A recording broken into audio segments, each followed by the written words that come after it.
Oi, gente, eu sou Diogo e dando continuidade ao resumo do livro Um Conceito Hierárquico de Ecossistemas, nesse vídeo será abordado o capítulo 2, cujo título é uma perspectiva histórica sobre como os ecossistemas eram vistos pelos ecologistas.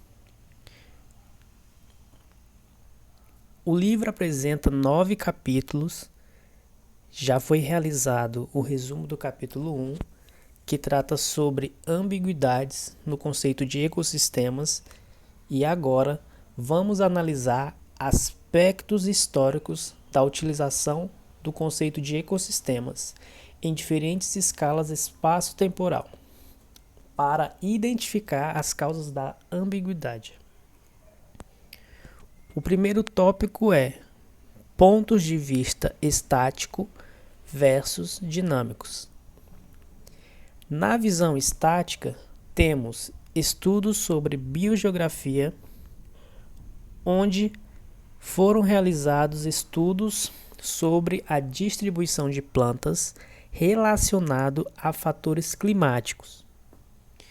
Com esses estudos, o planeta foi dividido em zonas climáticas, onde cada zona apresenta desafios adaptativos comuns aos organismos, que explica o padrão de vegetação observado.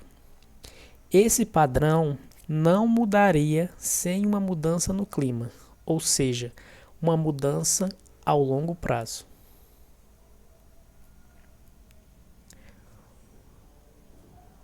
Outra área é a fitossociologia, onde os estudos associam grandes formações de plantas com espécies características, que é uma abordagem que utiliza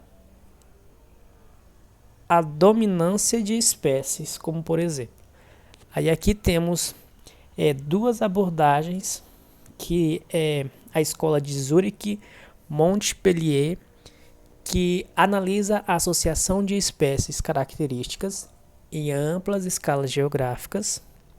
Temos a escola Uppsala, que analisa a mudança de espécies em quadrantes aleatórios. E aqui temos também a escola América, e temos também uma visão da América do Norte, que utiliza o conceito de dominância de espécies.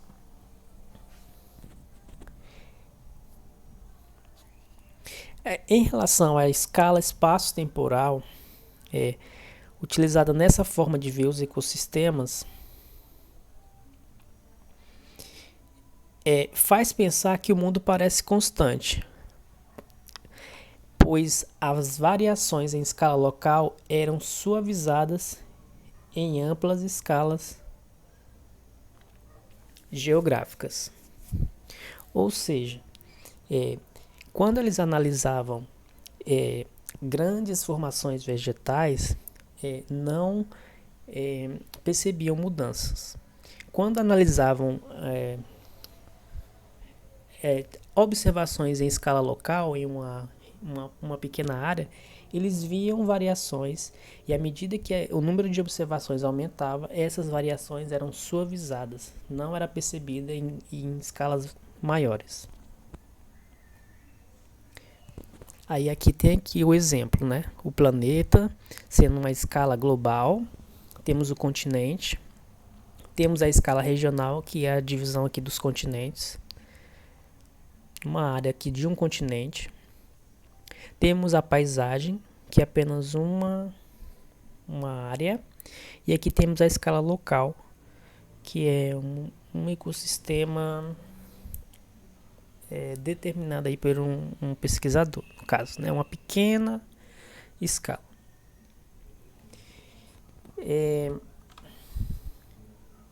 Na visão dinâmica, temos a teoria de sucessão ecológica, onde determina que as comunidades vegetais se desenvolvem até chegar num ponto estável. Aqui, o tempo de sucessão não é a escala mais importante para a organização ecológica.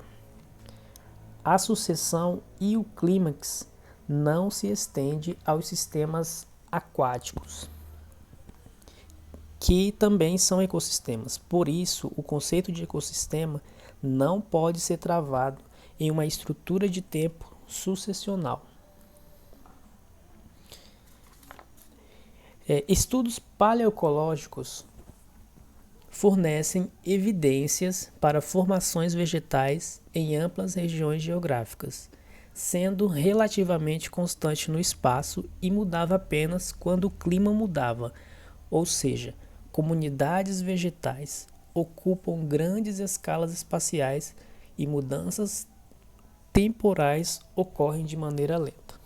Aqui está o exemplo de um estudo que realizou análise de vegetação a partir de fósseis de pólen em sedimentos de lagos.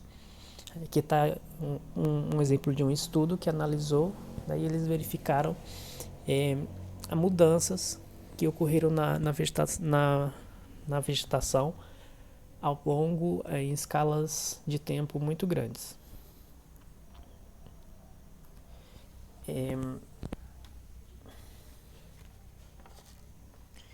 Já com os organismos animais, os ecologistas focavam nas teorias de crescimento populacional, como o modelo matemático de Lotka-Volterra e a teoria de regulação populacional, como o modelo de Gauss. Ambos modelos não davam ênfase à dinâmica temporal. No entanto, esses modelos intensificaram o ponto de vista estático, ao invés do ponto de vista dinâmico, ao enfatizar o estado estacionário ou de equilíbrio. Assim, ficou uma controvérsia sobre quais mecanismos estão operando para manter essa população constante aqui no estado estacionário aqui dos modelos.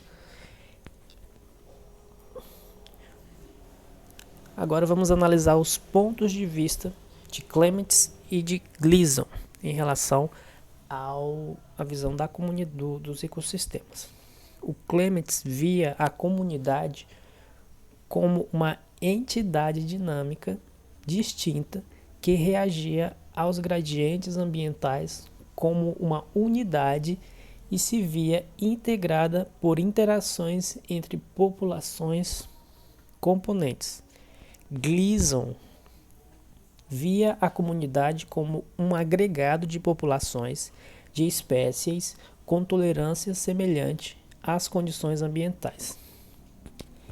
Aí aqui temos uma controvérsia, fazendo uma ligação aí lá no capítulo 1, onde existiam ambiguidades em relação ao ponto de vista de população-comunidade e o ponto de vista funcional processos. Aqui também temos uma controvérsia em relação aos ecossistemas.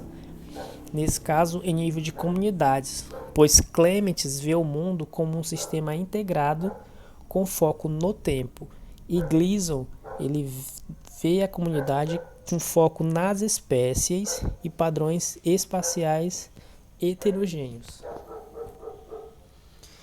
Nenhuma das visões, a de Gleason, a de Clements, não chegou a um conceito integrado de ligação entre o tempo e o espaço.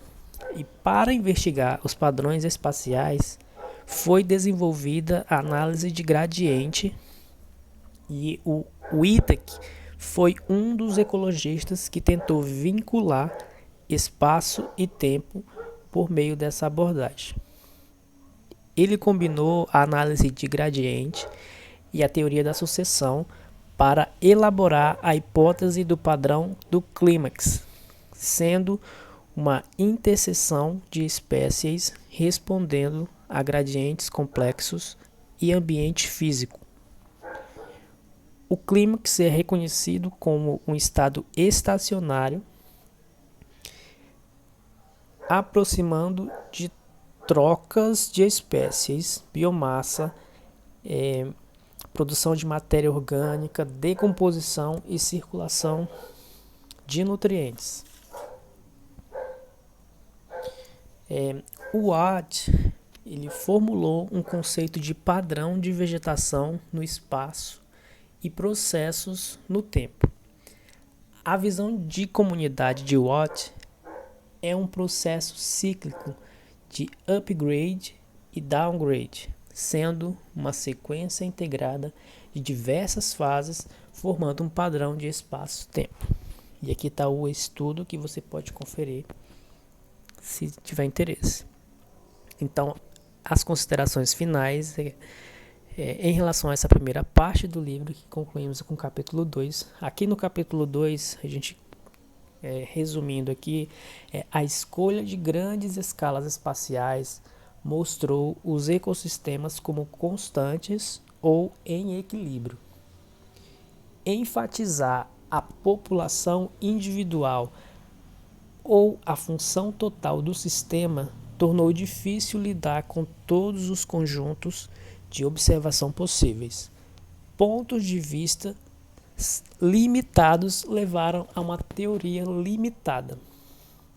Apesar do aumento da consciência da dinâmica do espaço-tempo, ainda não existe uma teoria geral que explique tais fenômenos de uma forma abrangente. Então, na segunda parte do livro, que será o capítulo 3 e 4, será apresentado o sistema hierárquico como uma base para a construção do conceito de ecossistemas, através de uma abordagem crítica. Então, próximo vídeo, capítulo 3. Até o próximo vídeo.